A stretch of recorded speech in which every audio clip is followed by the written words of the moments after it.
পুরনিয়োগ দুর্নীতি মামলায় আজ মদন মিত্রকে তলব করেছে ইডি।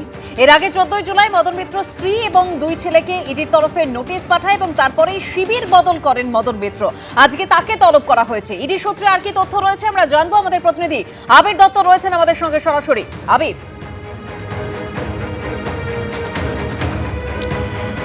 দেখো, যেটা আমরা দেখতে পাচ্ছি যে কামারহাটির বিধায়ক মদন মিত্র, তাকে তলব করা হয়েছে এবং আজকে তিনি আসেন কিনা সেটাই এখন দেখার। যদিও তিনি প্রথম থেকেই জানিয়েছেন যে তিনি তদন্তের সমস্ত রকম সহযোগিতা করবেন। মদন মিত্রকে ডাকার পেছনে কারণ, পুরনিয়োগ দুর্নীতি মামলায় বেশ কিছু প্রশ্নের উত্তর তার কাছ থেকে জানতে চান তদন্তকারীরা। তার স্ত্রী এবং দুই সন্তানকে এর আগেই ডেকে পাঠানো হয়েছিল এবং তারা বেশ কিছু নথি নিয়ে তারা হাজির হন এনফোর্সমেন্ট ডিরেক্টরেটের অফিসে, সিজিও কমপ্লেক্সে। এখানে আজকে যদি মদন মিত্র আসেন তাহলে সেই ক্ষেত্রে তাকে জিজ্ঞাসাবাদ করে পুরনিয়োগ দুর্নীতি মামলার বেশ কিছু অজানা বিষয়ে সেগুলো জানতে চান তারা। তার কীরকম অজানা বিষয়? তদন্তকারী আধিকারিকরা যেটা মনে করছেন যে কামারহাটি এবং টিটাগড় পুরসভায় প্রায় 125 জনের যে নিয়োগ হয়েছে সেই সংক্রান্ত নিয়োগে কিন্তু দেখা গিয়েছে যে সুপারিশের মাধ্যমে নিয়োগ। এই সুপারিশ যেগুলো করা হয়েছিল সেগুলো টাকার বিনিময়ে করা হয়েছিল সন্দেহ তাদের। এই সুপারিশ কি মদন মিত্র করেছেন? তিনি কি লাভবান হয়েছিলেন বা তিনি কি কোনোরকমভাবে টাকা পেয়েছিলেন? সেই বিষয়ে জানার চেষ্টা চালাচ্ছেন তদন্তকারীরা। সেই সংক্রান্ত বিষয় তথ্য জানার জন্য এর আগে বিভিন্ন ব্যাংক অ্যাকাউন্ট সংক্রান্ত বিষয়ে তথ্য তারা জেনেছেন এবং সেগুলো খতিয়ে দেখার পরে তার দুই সন্তান এবং স্ত্রীকে জিজ্ঞাসাবাদ করা হয়েছে, এবার মদন মিত্রকে, এবং তারা জিজ্ঞাসাবাদ করতে চান। তার সাথে সাথে আমরা দেখেছি যে এর আগে তল্লাশি অভিযান চালানোর সময় মদন মিত্র দুই বাড়ি দক্ষিণেশ্বর এবং ভবানীপুরে সেখানে তল্লাশি অভিযান চালানো হয়েছিল, তাকেও জিজ্ঞাসাবাদ করা হয়েছিল। এবং এই হচ্ছে সেই মামলা যেই মামলায় প্রাক্তন মন্ত্রী সুজিত বসু, তাকে গ্রেপ্তার করা হয়েছিল। দক্ষিণ দমদম পুরসভায় নিয়োগের ক্ষেত্রে সুপারিশ হয়েছিল এবং টাকার বিনিময়ে, সেই বিষয়টা আদালতের কাছেও তারা জানিয়েছেন।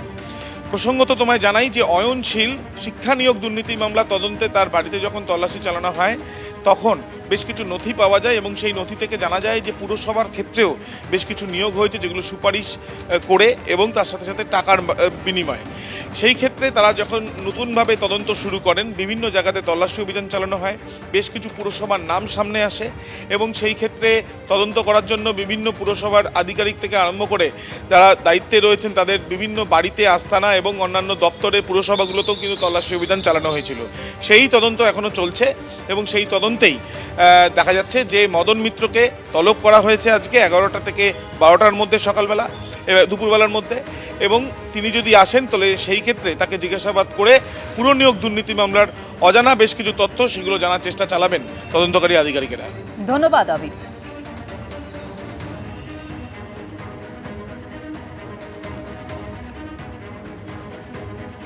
আর ইডির এই তলব প্রসঙ্গে গত 22শে জুলাই মদন মিত্র বলেছিলেন ইডি যখন তাকে ডেকেছে তিনি নিশ্চয়ই যাবেন এবং তদন্তে সম্পূর্ণ সহযোগিতা করবেন। আমার বলেছে আমি নাকি বেআইনি চাকরি দিয়েছি পৌরসভায়। আমি তো কোনোদিন এরকম করিনি। আর পৌরসভায় আমি চাকরি দেবো কি করে? পৌরসভা তো আমার আন্ডারে নয়। পৌরসভার খাতাও আমি দেখি না, প্রশ্নও আমি করি না। বাট আমার ডেকেছে, আমি নিশ্চয়ই যাবো। পুরো কোঅপারেশন। পুজোর আগেই পুজোর বেতন সঙ্গে 20% ডিএ। অক্টোবরে সরকারি কর্মচারীদের 20% ডিএ গতকাল ভবানী ভবনে পুলিশের অনুষ্ঠানে ঘোষণা করলেন মুখ্যমন্ত্রী শুভেন্দু অধিকারী। পুলিশ কর্মচারীদের শুধু কর্মসংস্থান নয়, শূন্যপদ পূরণ নয়, অর্থনৈতিক অবস্থাও অত্যন্ত খারাপ। 7th পে কমিশনই পাননি। আমরা 7th পে কমিশন তৈরি করে দিয়েছি।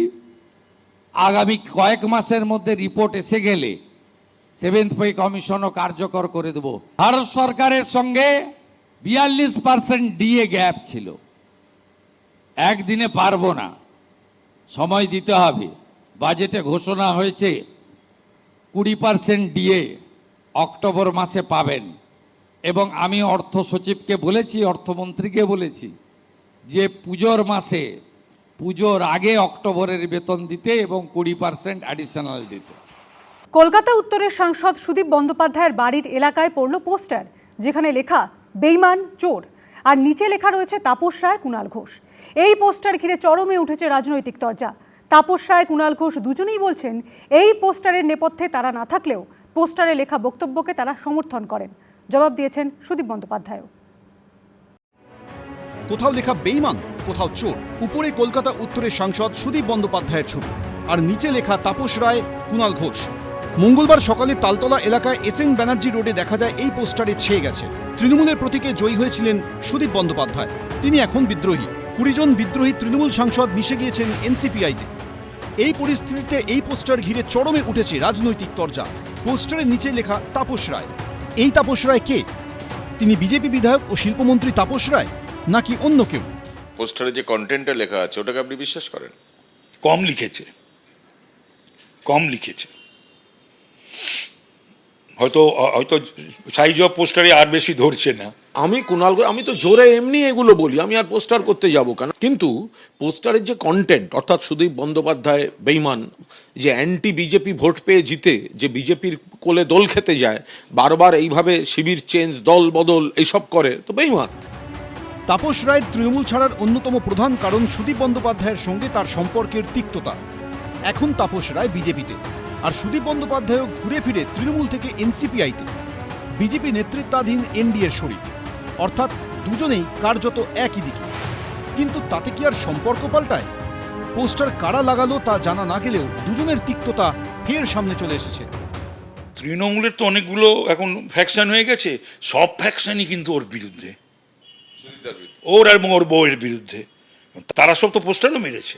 তবে এইটুকু নিয়ে আমি জানি যে তৃণমূলীরা যত বিভাগেই আছে, যত সবই খুব ওর উপর মানে চটে আছে, ক্ষেপে আছে, ক্রুদ্ধ, মানে ভয়ঙ্কর।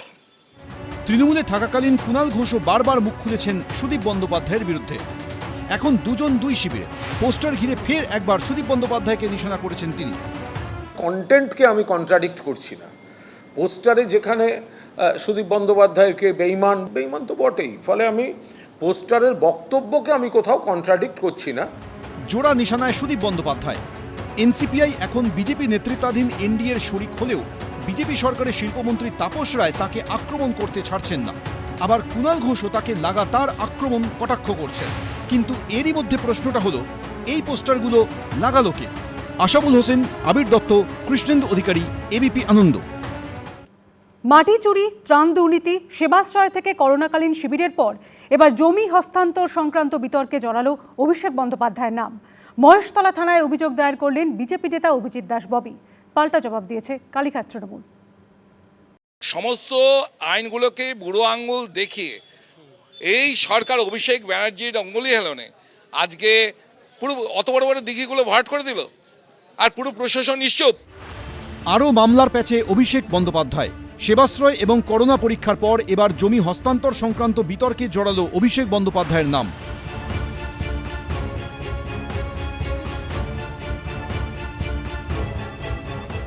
অভিযোগকারী বিজেপি নেতা অভিজিৎ দাস ববি। এবার তৃণমূল সাংসদ অভিষেক বন্দ্যোপাধ্যায়ের বিরুদ্ধে ডায়মন্ড হারবারে 11টি দিঘি সহ 52 বিঘা সরকারি জমি হস্তান্তরের অভিযোগ করেছেন তিনি। জমিটা হচ্ছে 52 বিঘা, সেই জমিতে 11টা বড় বড় দিঘি ছিল, পুকুর না দিঘি। সেখানে ক্লজ ছিল যে ফ্যাক্টরিগুলোতে এক্সটেনশন করতে পারে, কিন্তু কখনো কমার্শিয়াল কাজে করা যাবে না। অভিষেক ব্যানার্জি 2014 সালে এমপি হওয়ার পর 2016 সালে একটা মডিফাইড ডিড তৈরি হয়, সেখানে ক্লজগুলোকে কেটে দেওয়া হয় এবং ওখানে লেখা হয়, যেখানে লেখা ছিল যে ফ্যাক্টরির জন্য এক্সটেন্ড করতে পারবে, তো সেখানে লিখে দেওয়া হয় যে কমার্শিয়াল পারপাসে ইউজ করতে পারবে, বিক্রিও করতে পারবে। অভিযোগের পক্ষে বিজেপি নেতা হাতিয়ার করেছেন এলাকায় বেশ কিছু স্যাটেলাইট পিকচার। 2013 সালে এপ্রিল মাসের 30 তারিখ তখনও পর্যন্ত দিঘিগুলো ছিল। এটা হচ্ছে 2014 সালের স্যাটেলাইট ছবি। সেখানটায় বসে বসে এই যে 2016 সাল দেখুন, তখনও পুকুর ছিল, তখন ভরাট সবে শুরু করেছে এগ্রিমেন্টটা করার পর অক্টোবরের। এইটা দেখুন, এই 2024 সমস্ত বিল্ডিং তৈরি হয়ে গেল। 52 বিঘা পুরো গ্রাস করবে এরা। বিভিন্ন ক্ষেত্রে তাকে টার্গেট করে কখনো পুলিশ, কখনো সিআইডি, কখনো ইডি, কখনো সিবিআই, কিছু না কিছু তো চলতেই থাকছে এবং মামলার সংখ্যা যে যা পাচ্ছে মামলা দিয়ে আসছে। এবার প্রথম থেকে অভিষেক বন্দ্যোপাধ্যায় যে স্ট্যান্ডে ছিলেন, তিনি যা যা বলেছেন আজও তিনি সেইগুলোই স্পষ্টভাবে বলেন। আর বাকি অভিযোগ করলে তো হলো না, তার সঙ্গে তদন্ত, তথ্য, প্রমাণ, তো সেগুলির বিষয় আছে। এর আগে মাটি চুরি, ত্রাণ দুর্নীতি, সেবাশ্রয় নিয়ে অভিষেক বন্দ্যোপাধ্যায়ের বিরুদ্ধে জমা পড়েছে একের পর এক অভিযোগ। এবার বেআইনিভাবে সরকারি জমি রিয়েল এস্টেট সংস্থাকে হস্তান্তরের অভিযোগ। হিন্দোল দে, এবিপি আনন্দ। স্বাস্থ্য দফতরকে অন্ধকারে রেখে ভিন রাজ্যে রক্ত বিক্রি করে দেওয়ার অভিযোগ। মঙ্গলবার পশ্চিমবঙ্গের 6টি জায়গার বেসরকারি ব্লাড ব্যাংকে ম্যারাথন তল্লাশি চালালেন স্বাস্থ্য দফতরের ব্লাড ট্রান্সফিউশন কাউন্সিলের আধিকারিকরা। অভিযোগ, লোহিত রক্তকণিকা এবং প্লাজমা স্টেট ব্লাড ট্রান্সফিউশন কাউন্সিলকে না জানিয়ে ভিন রাজ্যে বিক্রি করা হয়েছে। রক্ত বিক্রি এও সম্ভব? এবার এমনই চাঞ্চল্যকর অভিযোগ উঠল। স্বাস্থ্য দপ্তরকে অন্ধকারে রেখে ভিন রাজ্যে রক্ত বিক্রি করে দেওয়ার অভিযোগ। মঙ্গলবার পশ্চিমবঙ্গের 6টি জায়গার বেসরকারি ব্লাড ব্যাংকে ম্যারাথন তল্লাশি চালালেন স্বাস্থ্য দপ্তরের ব্লাড ট্রান্সফিউশন কাউন্সিলের আধিকারিকরা। ওম ব্লাড ব্যাংকের এই মুহূর্তে বেলেঘাটাতে অভিযান চালাচ্ছেন স্বাস্থ্য দপ্তরের ব্লাড ট্রান্সফিউশন কাউন্সিলের আধিকারিকরা। সেই ব্লাড ব্যাংকটির ফ্র্যাঞ্চাইজ রয়েছে অন্যান্য জেলাতে।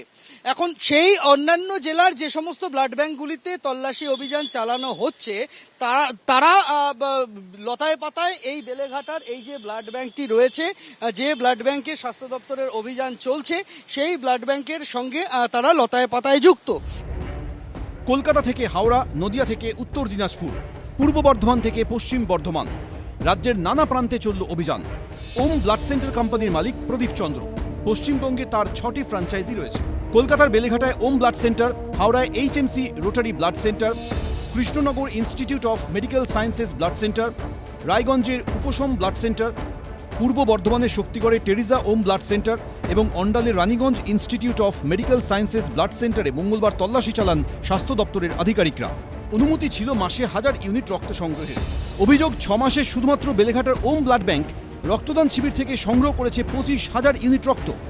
স্বাস্থ্য দপ্তরকে অর্থাৎ SBTC এবং NBTC-কে অন্ধকারে রেখে ভিন রাজ্যে বিক্রি করা হয়েছে, এমনটাই মনে করছেন স্বাস্থ্য দপ্তরের আধিকারিকরা। স্বাস্থ্য দপ্তরের অফিসাররা সব নথি পরীক্ষা করছেন, যেটা এখনো পর্যন্ত স্বাস্থ্য দপ্তর সূত্রে খবর। এই ব্লাড ব্যাংকের নথিভুক্ত যারা চিকিৎসকেরা রয়েছেন, সেই চিকিৎসকেরা কোনো ব্লাড ডোনেশন ক্যাম্পে তারা যাননি গত 3 বছর বলে স্বাস্থ্য দপ্তরের আধিকারিকদের তারা জানিয়েছেন। তারা বলেছেন যে তাদের নাম এবং রেজিস্ট্রেশন নাম্বার ব্যবহার করা হয়েছে ব্লাড ব্যাংকের নথিতে, কিন্তু তারা আদপে জানেনই না যে তারা এই ব্লাড ব্যাংকের সঙ্গে যুক্ত। এবং যাদেরকে দিয়ে এই ব্লাড ডোনেশন ক্যাম্প বিভিন্ন জায়গায় অর্গানাইজ করা হয়েছে তারা কোনো ডাক্তার নন। ফলে এই সমস্ত চিকিৎসকদের স্বাস্থ্য ভবনে তলব করা হয়েছে। অভিযোগ, লোহিত রক্তকণিকা ও প্লাজমা স্টেট ব্লাড ট্রান্সফিউশন কাউন্সিলকে না জানিয়ে ভিন রাজ্যে বিক্রি করা হয়েছে। এই বেসরকারি ব্লাড ব্যাংকগুলি প্রতি সপ্তাহে যে কোনো একদিনে 10 থেকে 12টি প্রয়োজনের অতিরিক্ত ব্লাড ডোনেশন ক্যাম্প করেছে। সাধারণত 6 ইউনিট হোল ব্লাড থেকে 1 লিটার প্লাজমা তৈরি হয়। অভিযুক্ত ব্লাড ব্যাংকের ক্ষেত্রে 5 ব্যাগ প্লাজমার ওজন 1 লিটার। অর্থাৎ অভিযোগ উঠেছে রক্তদাতাদের থেকে বেশি পরিমাণে রক্ত নেওয়া হয়েছে বাড়তি প্লাজমা পাওয়ার লোভে। অভিযোগ, রক্ত বিক্রি করা হয়েছে উত্তরপ্রদেশ, বিহার, ওড়িশাতে। প্লাজমা বিক্রি করা হয়েছে হায়দ্রাবাদের একটি ওষুধ সংস্থাকে। আরও চাঞ্চল্যকর অভিযোগ, ব্লাড ব্যাংকের রেকর্ডে যে চিকিৎসকদের নামের উল্লেখ রয়েছে তারা স্বাস্থ্য ভবনকে জানিয়েছেন তারা অতীতে এই ব্লাড ব্যাংকের সঙ্গে যুক্ত ছিলেন। গত 3 বছর এই ব্লাড ব্যাংকের সঙ্গে তাদের কোনো যোগাযোগ নেই। অথচ ওই পুরনো চিকিৎসকদের নাম ভাঙিয়েই বছরের পর বছর চলেছে রক্তদান শিবির। এই চিকিৎসকদের স্বাস্থ্য ভবনে ডেকে পাঠানো হয়েছে। পাশাপাশি একলপ্তে পাঠানো রক্তের ট্রান্সফারের যাবতীয় নথি নিয়ে ব্লাড ব্যাংক কর্তৃপক্ষকে স্বাস্থ্য ভবনে ডেকে পাঠানো হয়েছে। আমরা গতকাল রাত্রি থেকে বিভিন্ন রক্তদান শিবির এবং রক্তের ক্যাম্প এবং ব্যাংক এগুলো কিন্তু রেড করানো শুরু করেছি। তার কারণ হচ্ছে আমরা বেসরকারি একটি ব্লাড ব্যাংকের 3 ভাইয়ের ব্লাড ব্যাংক, তারা কিন্তু যেটা করেছিল সেটা বেনিয়ম পড়েছে। 24 ঘন্টার মধ্যে ধরা পড়েছে। পুলিশকে জানানো হয়েছে। মথুরাপুর পুলিশ স্টেশনে কেস রুজু করা হয়েছে, ভবানীপুর পুলিশ স্টেশনে কেস রুজু করা হয়েছে। আমাদের এখান থেকে বিভাগীয় তদন্ত তো চলছে এবং চলবেই, দোষীদের শাস্তি হবে। এর আগে পদ্মপুকুরের হেলথ পয়েন্ট, দক্ষিণ কলকাতার Ashok blood centre, Entally life কেয়ারে একই অভিযোগে তল্লাশি হয়। আর মঙ্গলবার একযোগে 2 ঘন্টা ধরে তল্লাশি চলল 6 জায়গায়। সন্দীপ সরকার, এবিপি আনন্দ, কলকাতা। বেলেঘাটার ওম ব্লাড সেন্টারের নথিতেই উঠে এসেছে চাঞ্চল্যকর তথ্য। চলতি বছরের জানুয়ারি থেকে জুলাই মাস পর্যন্ত 2800 ইউনিট লোহিত রক্তকণিকা বা PRBC পাঠিয়েছে বলে স্বাস্থ্য ভবনে নথি জমা দিয়েছে ওম ব্লাড সেন্টার। কিন্তু স্বাস্থ্য ভবনের দাবি তাদের না জানিয়েই এই কাজ করা হয়েছে। স্বাস্থ্য দপ্তরকে না জানিয়ে ভিন রাজ্যে রক্ত বিক্রি করে দেওয়ার অভিযোগে প্রথমে 6 ঠিকানায় ম্যারাথন তল্লাশি, তারপরই নথি নিয়ে ওম ব্লাড সেন্টার কর্তৃপক্ষকে তলব করে স্বাস্থ্য ভবন। সূত্রের খবর সেই নথিতেই উঠে এসেছে চাঞ্চল্যকর তথ্য। বেলেঘাটা ব্লাড ব্যাংক থেকে ওম ব্লাড সেন্টারেরই অন্ডালের শাখা Raniganj institute of medical sciences blood সেন্টারে রক্ত পাঠানো হয়েছিল, কিন্তু সবটা পৌঁছয়নি। স্বাস্থ্য দপ্তরের দাবি তল্লাশিতে মেলেনি কাগজও। প্রশ্ন উঠছে, রক্তবাহী গাড়ি তাহলে কোথায় গেল? এই ওম ব্লাড সেন্টারের আরেকটি ইউনিট যেটা রানীগঞ্জে রয়েছে, যেটা Raniganj institute of medical sciences blood bank নামে পরিচিত, সেই ইউনিটে তল্লাশি চালাতে গিয়ে দেখা যায় বেলেঘাটার ইউনিট থেকে কিছু রক্ত পাঠানো হয়েছে বলা হয় রানীগঞ্জে, কিন্তু রানীগঞ্জের নথি পরীক্ষা করে দেখা যাচ্ছে যে বেলেঘাটা থেকে এসে পৌঁছেছে এমন কোনো রক্তের হিসেব সেখানে পাওয়া যায়নি, নথিও পাওয়া যায়নি। স্বাস্থ্য দপ্তরের সন্দেহ, তাহলে কি মাঝপথে অন্য কোথাও সেই রক্ত সরিয়ে ফেলা হয়েছে? এই সমস্ত প্রশ্নের উত্তর খুঁজছেন স্বাস্থ্য দপ্তরের আধিকারিকরা। চলতি বছরের জানুয়ারি থেকে জুলাই মাস পর্যন্ত 2800 ইউনিট লোহিত রক্তকণিকা বা পিআরবিসি পাঠিয়েছে বলে স্বাস্থ্য ভবনে নথি জমা দিয়েছে ওম ব্লাড সেন্টার, কিন্তু স্বাস্থ্য ভবনের দাবি তাদের না জানিয়েই এই কাজ করা হয়েছে। স্বাস্থ্য ভবনের আরও দাবি, ওম ব্লাড সেন্টার কলকাতা ও হাওড়ার ব্লাড ব্যাংক থেকে সংগ্রহ করা রক্ত স্টেট ব্লাড ট্রান্সফিউশন কাউন্সিল বা এসবিটিসিকে না জানিয়ে অন্য জেলায় পাঠিয়েছে। ওম ব্লাড সেন্টারের দেওয়া হিসেব অনুযায়ী চলতি বছরের জানুয়ারি থেকে মার্চ মাস পর্যন্ত 8360 ইউনিট অর্থাৎ 2103 লিটার প্লাজমা তারা 6300 টাকা লিটার পিছু বিক্রি করেছে, অর্থাৎ 1,32,46,405 টাকায় বিক্রি করা হয়েছে। এর পাশাপাশি হাওড়া মিউনিসিপ্যাল কর্পোরেশন বিল্ডিংয়ের ভিতরে কিভাবে ব্লাড ব্যাংক চলছে তা নিয়েও তদন্ত শুরু করেছে স্বাস্থ্য ভবন। সূত্রের খবর, আরেকটি সংস্থা ওখানে ব্লাড ব্যাংক করতে চেয়ে আবেদন করেছিল। তারা বলেছিল ব্লাড ব্যাংকটি চালাবে ওম ব্লাড সেন্টার, কিন্তু স্বাস্থ্য ভবনের তরফে জানিয়ে দেওয়া হয় এটা নিয়ম বিরুদ্ধ। তারপর এক প্রভাবশালী চাপে অনুমোদন দিতে হয় বলে সূত্রের খবর। 2 বছর আগে এনওসি বাতিল করে দেয় স্বাস্থ্য দপ্তর। এদিন এ বিষয়ে স্বাস্থ্য দপ্তরের শীর্ষ কর্তারা এবং ওম ব্লাড সেন্টারের তরফে কেউই মুখ খুলতে চাননি। কিছু বলবেন স্যার?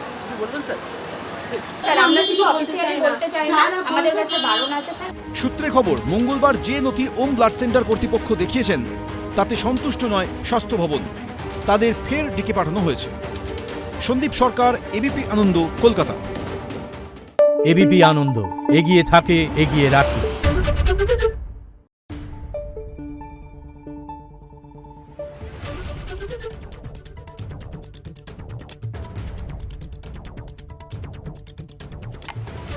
Thank you.